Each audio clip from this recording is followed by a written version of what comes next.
বন্ধুরা সবাই কেমন আছো? বন্ধুরা আজকে তোমাদের আপন মায়ের সাথে রাতে কাজ করার অসাধারণ একটি সত্য ঘটনা বলবো। গল্পটি শেষ পর্যন্ত শুনলে তোমরা বাধ্য হবে হাতের কাজ করতে। না হলে সবাই আমাকে কাজ করে দিয়ে যাবে, আমি বাধা দেব না।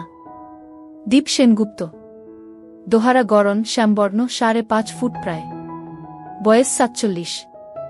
এমনি গম্ভীর প্রকৃতির, কিন্তু পাড়ার ক্লাব ফুটবল টুর্নামেন্ট জিতলে সবাইকে মিষ্টি খাওয়ায়। ছুটির দিন আগে টেবিল টেনিস খেলত, এখন ক্লাবে তাস, কখনো তাসের বাজি খেলে। ডোনেশন ক্যাম্প এ ভালো চাঁদা দেয়। রাতে বন্ধুদের আড্ডায় রাজনীতি আর দেশের পরিস্থিতি নিয়ে লেকচার মারে। মাঝে মাঝে লাল পানি খায়। বেসরকারি কোম্পানিতে কাজ শুরু করেছিল সাধারণ সেলস স্টাফ হয়ে। তারপর পরিশ্রম আর অধ্যবসায়ের জোরে আজ deputy production manager. Piyali Sengupta, বয়স 42। পড়াশোনা বেশি দূর নয়। গোলগাল চেহারা, ফর্সা, 5 ফুটের মতো হাইট। বয়সের মেদ জমেছে পেটে। কমলা বাগান এখনো তেমন ঝোলেনি। প্রায় চোখে কাজল দেয়। সন্ধে থেকে রাত 10টা পর্যন্ত টিভি সিরিয়াল, বাকি সময় হোয়াটসঅ্যাপ, ফেসবুক বা খেলাধুলার ভিডিও দেখে। নয়তো বন্ধুদের লেডিস ক্লাবে। ফুচকা খেতে খুব ভালোবাসে। কোনো কথায় একবার হাসি শুরু হলে আর থামতে চায় না। বছরে একবার বেড়াতে যাওয়া চাই। সন্দীপ সেনগুপ্ত, দীপ পিয়ালির ছেলে, 22 বছর। ভালো ক্রিকেট খেলে। আন্ডার 19 খেলেছে জেলার হয়ে। ফেলুদার গল্পের ভক্ত। এখন দিল্লিতে MBBS পড়ছে। তুলিকা সেনগুপ্ত, ওদের মেয়ে, 20 বছর বয়স। কথা কম বলে। পাড়ার বিজয়া সম্মিলনী অনুষ্ঠানের ফাংশনে রবীন্দ্রসঙ্গীত গায়, লাইব্রেরির বাৎসরিক ডিবেটে অংশ নেয়। তবে কলেজ যাওয়া ছাড়া বাড়ির বাইরে প্রায় দেখাই যায় না। অসম্ভব মেধাবী। পড়াশোনায় ধ্যানজ্ঞান তার। উচ্চ মাধ্যমিকে স্ট্যান্ড করে ডাক্তারি না পড়ে ফিজিক্স অনার্স পড়ছে। ইচ্ছে এরপর স্কলারশিপ নিয়ে ইউএসএ যাবে, পোস্ট করবে। তাই বাবা মাকে বলেই রেখেছে 10 বছরের আগে বিয়ের কথা যেন না ভাবে তারা। দাম্পত্য জীবনে দীপ আর পিয়ালি সুখী। ওদের খেলাধুলার জীবনও সুখের। তবে শুরুটা তেমন ভালো ছিল না। পিয়ালি নদিয়ার বাংলাদেশ সীমান্তের এক গ্রামের মেয়ে।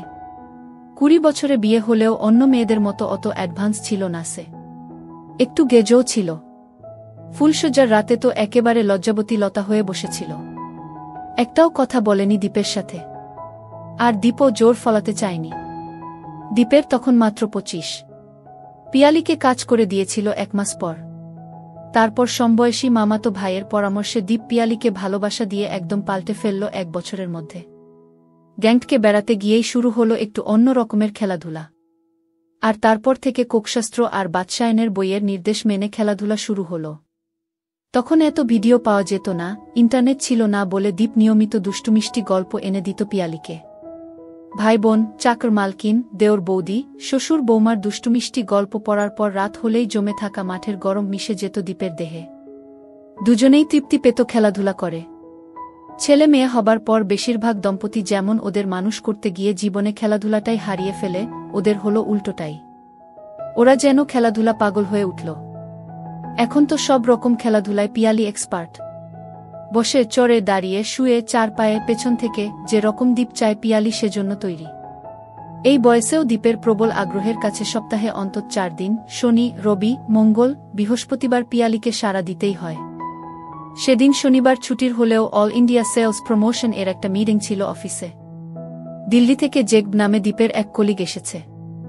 চূড়ান্ত পাকা খেলোয়াড়। একবার ব্যাংকে ডিস্ট্রিবিউটরস মিট এগিয়ে ওর সাথে হোটেলে রুম শেয়ার করেছিল দীপ। প্রতিদিন ওর একটা মেয়ে চাই। দীপেরও তো বউ ছাড়া অন্য মেয়েদের কাজ করে দেওয়ার অভিজ্ঞতা ছিলই।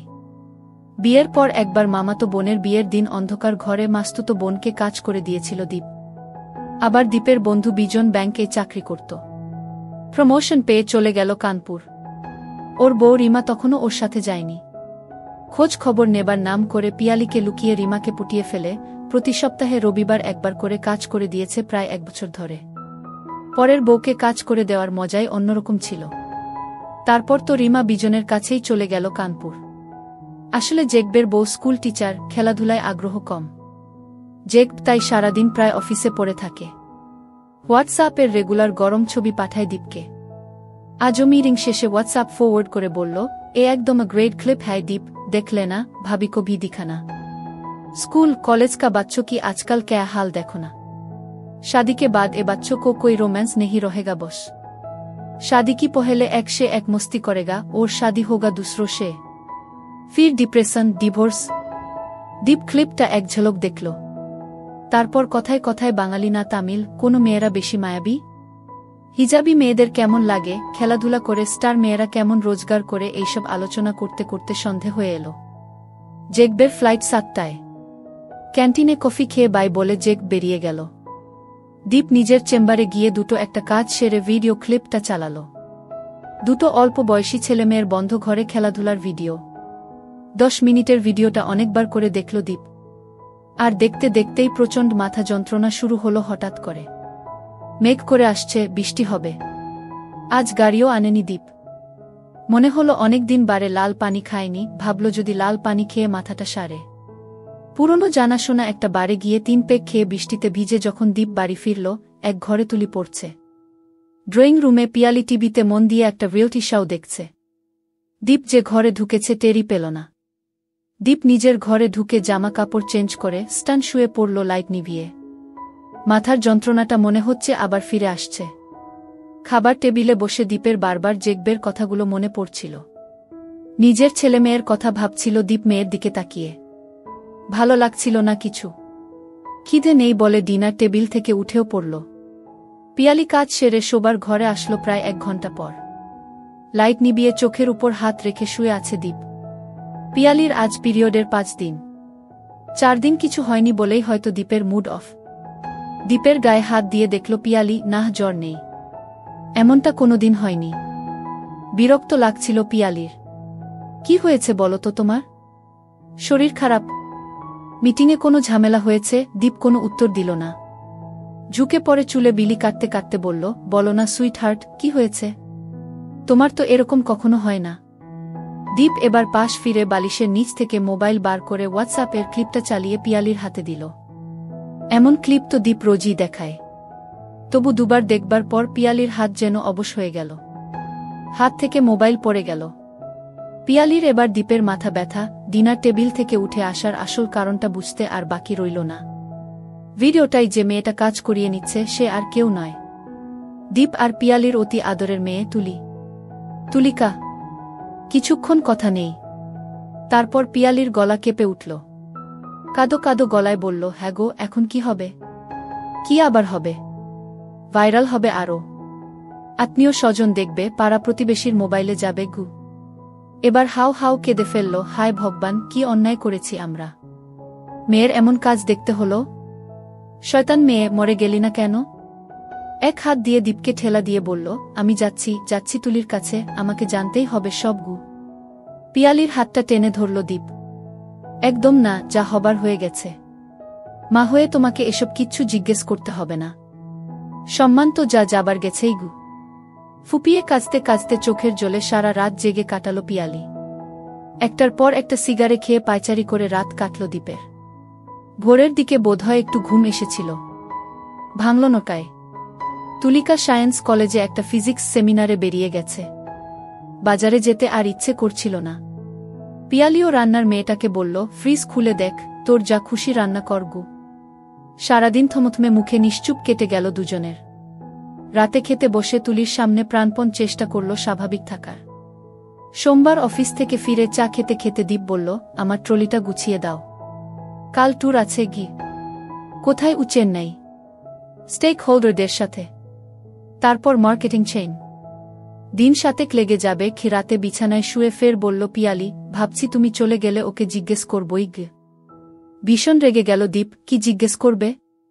কাকে দিয়ে কাজ করিয়ে নিয়েছে? নাকি কতবার কাজ করিয়ে নিয়েছে সেটা? তোমায় সত্যি কথা বলবে তুলি? মাঝখানে আমাদের সম্পর্ক আর স্বাভাবিক হবে না। আর ওর পড়াশোনার 12টা বাজবে। আমার দিব্যি রইল, কিচ্ছু জিজ্ঞেস করবে না তুলিকে। মনে থাকে যেন গু। চেন্নাই পৌঁছে স্টেক হোল্ডার কৈফিয়ত দেওয়া, বসেদের ঝাড়, আর হোটেলে ফিরে পরের দিনের প্ল্যান, মার্কেটিং এজেন্টের ট্রেনিং, ব্লুপ্রিন্ট বানাতে বানাতে 1-1.5টা বেজে যেত। ভিডিওর ব্যাপারটা মাথা থেকে কখন নেমে গেছিল দীপের। তখন হয় চাকরি বাঁচানো, নয় প্রমোশনের চিন্তা। অনেক পরিশ্রম করে দীপ এই জায়গায় পৌঁছেছে। এর কাছে নিজের মেয়ের ফাঁস হয়ে যাওয়া ভিডিও তো তুচ্ছ। 5 দিনের মাথায় দীপ একটু হালকা হলো। রাতে একটু লাল পানি হলে ফ্রেশ লাগে। এতদিন হোয়াটসঅ্যাপ খোলারও সময় পায়নি। খুলে দেখল নানা রকমের জোকস, ফেক নিউজ, অজস্র গুড মর্নিং আর গুড নাইট। দিল্লি থেকে জেক আবার কতগুলো ছবি পাঠিয়েছে। গ্রামের মেলায় একটা নাচের ক্লিপ। দর্শকদের মধ্যে বাচ্চা বুড়ো এমনকি মহিলাও রয়েছে। টাকা দেখলে মেয়েরা স্টেজ এর ধারে এসে ঘাগরা তুলে দিলেই বকশিসদাতা তার ভেতর টাকা গুজে দিচ্ছে। ঘুম পাচ্ছিল দীপের। কি মনে করে দীপ জেকবের পুরনো ভিডিওগুলো দেখতে দেখতে সেই সর্বনাশের ভিডিওটা আবার খুলল। আর এক পেগ লাল পানি পান করতে করতে ঠান্ডা মাথায় সেটা চালালো। অন্তত 50 বার দেখা ভিডিওটা দীপকে আবার নতুন ভাবাতে শুরু করলই, আর ও আশ্চর্য হয়ে লক্ষ্য করল লোহার মতো শক্ত হয়ে আছে। আরও এক পেগ নিল দীপ। এবার হচ্ছে। মাথা ঝিমঝিম করছে, দৃষ্টি ঘোলাটে হয়ে আসছে। জেকবের ছবিগুলো আবার দেখতে শুরু করল দীপ। মনে হলো শ্রাবন্তী, অলিয়ার মতো নায়িকারা জ্যান্ত হয়ে সামনে দাঁড়িয়ে ওর দিকে চেয়ে হাসছে, ডাকছে যেন হাতের ইশারায়। অনেকদিন পর হাতের কাজ করে শাওয়ারে ঠান্ডা জলে স্নান করে আধখানা পাইপ খেয়ে হোটেলের নরম বিছানায় যখন টান টান হলো, ঘড়িতে তখন রাত 3টে। সারাদিনের পরিশ্রমের পর মুহূর্তের মধ্যেই মরার মতো ঘুমিয়ে পড়ল দীপ। 7 দিনের জায়গায় 10 দিন লেগে গেল ফিরতে ফিরতে। তারপর চেন্নাইয়ে ফ্লাইট 2 ঘন্টা লেট। রাত 10:30টায় বাড়ি ফিরে কলিংবেল বাজাতে দরজা খুলে দিল পিয়ালি। ট্যুর থেকে ফিরলে তুলি দৌড়ে এসে দরজা খোলে। তুলির পছন্দের চেন্নাইয়ের ঘি ব্যানানা চিপস এর প্যাকেটটা পিয়ালির হাতে দিয়ে বলল, দীপ, তুলি কোথায়? ওর ঘরে। কিছু বলেছ নাকি? পিয়ালি উত্তর দিল না। স্নান করে ফ্রেশ হয়ে খাবার টেবিলে বসে তুলিকে ডাকতে যেতেই পিয়ালি বলল, তুমি খাও, ওর খাওয়া হয়ে গেছে। কিছু বলেছ নাকি? পিয়ালি এবারও নীরব। দীপ বিরক্ত হলো, কি হলো, কথা কানে যাচ্ছে না? তুমি রাগ করবে না তো? বলেছি বেশ করেছ। আমিও কদিন ধরে ভাবছিলাম আমাদেরও আসল ব্যাপারটা জানা দরকার। তাছাড়া ও নিজেও নিশ্চয়ই জানে না ভিডিওটা ছড়িয়ে যাবার ব্যাপারটা। ছলছল চোখে তাকাতে তাকাতে টেবিলে মাথা ঠেকিয়ে হাউ হাউ করে কেঁদে উঠল পিয়ালি, মেয়েটা আমার মরে যাবে গো। আজ 4 দিন ধরে ঘর বন্ধ করে কেঁদেই চলেছে। পড়া নেই, স্নান নেই, কোনো রকমে একবেলা একটু খাওয়াতে পারছি। দীপের গলায় সম্বেদনা নেই, আছে কৌতূহল। কি বলল? ছেলেটাকে? বাংলাদেশের ছেলে, ন্যাশনাল স্কলারশিপ নিয়ে এদেশে পড়তে এসেছে। নাম বলল মেহেদি হাসান মিন্টু। ওর ও ইউএস টার্গেট বলেই একসাথে কনসাল্ট করে পড়ে। তাতে কি হলো? কি আবার হবে? ওর বাড়িতে গিয়েছিল। 2 ছেলে মেয়ে এক ঘরে থাকলে যা হয়। ভিডিও তুলল কি করে? দীপের গলা আরো রুক্ষ শোনাল। তুমি এমন কেন? মেয়েটার জন্য একটু দয়ামায়া নেই? শুধু জেরা করে চলেছ। যা জিজ্ঞেস করছি বলো। দীপের স্বর আরো কহর। ও বলছে ওরা জানে না। বাড়িওয়ালার ছেলে হয়তো লুকিয়ে তুলেছে। তুলির বন্ধু তো পেইং গেস্ট থাকে। ওর ঘরের ভেতর দিয়েও সেই ছেলেটা যাতায়াত করে। হয়তো মোবাইল লুকিয়ে রেখে গেছে। ভিডিওটা তুলিকে দেখিয়েছিলে? বলল পিয়ালি। দীপ একটা দীর্ঘশ্বাস ছাড়ল। এখন কেঁদে তো লাভ নেই, ভবিষ্যতের কথা ভাবতে হবে। ভেঙে পড়লে তো চলবে না। পরদিন অফিস ছুটি, শনিবার। ঘুম থেকে উঠেই তুলির দরজায় টোকা মারল দীপ। তুলি মা, দরজা খোল, কথা আছে। দীপ জানত সহজে দরজা খুলবে না। অনেক ধৈর্যের পর কঠোর হতেই হল। এবার দরজা ভেঙে ফেলার ভয় দেখাতে দরজা খুলল তুলি। যেন ভূতে পাওয়া চেহারা। বাবাকে কাছে টেনে ধরে হাউ হাউ করে ফের কেঁদে ফেলল। মেয়েকে ওভাবেই কাছে টেনে ধরে সোফায় বসালো দীপ। কিচ্ছু হবে না, এত ভয় পাচ্ছিস কেন? তোদের বয়সের 2 ছেলে মেয়ে একা ঘরে থাকলে তো এসব হতেই পারে। আমাদের সময় 51বর্তী পরিবারে 15টা ভাই বোন থাকত। ওরাও গোয়াল ঘরে ধানের ফাঁকা গোলায় গিয়ে এসব। আমাদের আগের যুগে বাল্যবিধবাদের নিয়ে বাড়ির বয়স্ক পুরুষরা ফুর্তি করত। আজকের মতো টেকনোলজি থাকলে সেই কীর্তির হাজারে হাজারে ভিডিও ছড়িয়ে যেত। তুলি একটু মাথা তুলে তাকালো। পিয়ালি জলখাবারের লুচি তরকারি সোফার সামনের ছোট টেবিলে রাখতে রাখতে বলল, কিন্তু আমাদের আত্মীয় স্বজনদের কাছে ওটা পৌঁছে গেলে? পিয়ালির দিকে কটমট করে তাকালো দীপ। তুলির মাথায় হাত বোলাতে বোলাতে বলল, কিচ্ছু হবে না। ওটা যে তুলি তার প্রমাণ কি? আমাদের অফিসে একটা মেয়ে আছে, হুবহু শতাব্দীর মতো দেখতে, বয়সও ওই রকম। একরকম দেখতে তো দুজন তিনজন থাকতেই পারে। কেউ জিজ্ঞেস করলে স্রেফ ডিনাই করবে গে। একটা লুচি ছিঁড়ে পিয়ালি তখন তুলিকে জোর করে খাওয়াচ্ছে। দীপ একটা লুচি মুখে নিয়ে বলল, নিজেকে একদমই পাল্টে ফেলমা। জিন্স টি শার্ট ছেড়ে শাড়ি পর, চুলটা ছোট করে ফেল, লিপস্টিক লাগাস না, আমি একটা পাওয়ারলেস চশমা এনে দেব, দেখবি লুকটাই পাল্টে যাবে।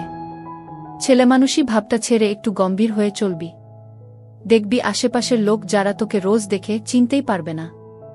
আর পড়াশোনার ব্যাপারে কনসাল্ট করতে হলে বন্ধুকে আমাদের বাড়িতে আসতে বলবে। প্রকারান্তরে দীপ বুঝিয়ে দিল, কাজ করিয়ে নিতে হয় নিজের বাড়িতে এনে কাজ করিয়ে নিবি। মনে হলো তুলি খানিকটা আশ্বস্ত হল। যাও এবার সব ভুলে পড়তে বসো, তোমাকে ফিট করতে যেতে হবে মনে রেখো। দীপ উঠে পড়ল। দিন 20 কেটে গেছে এর মধ্যে। তুলি অনেকটা স্বাভাবিক, লুকস খানিকটা পল্টেছে, চোখে চশমা, শাড়ি পরছে মাঝে মাঝে, কলেজ কম যাচ্ছে, বাড়িতেই পড়াশোনা করছে। সেদিন রাতে বলল দীপ, জিনিসটা কিন্তু দারুণ, খেতে দারুণ হবে। কে? কার কথা বলছো? কে আবার? তোমার মেয়ে তুলি। খুপিয়ালি রেগে দীপের মাথাটা কোল থেকে নামিয়ে দিল। ছি ছি, নিজের মেয়েকে জিনিস বলছো? জিনিসকে জিনিস বলবো না, কি বলবো? সব মেয়েরাই জিনিস। তাহলে তোমার মাও জিনিস ছিল এককালে, এখন বাতিল। বন্ধুরা, সত্যি বলছি এই জায়গাটায় এসে আমার অনেক হাসি পাইছে গি। যাই হোক, আগে যাওয়া যাক। পিয়ালির কোল থেকে উঠে আলমারির উপর থেকে একটা ট্যাব নিয়ে এলো দীপ।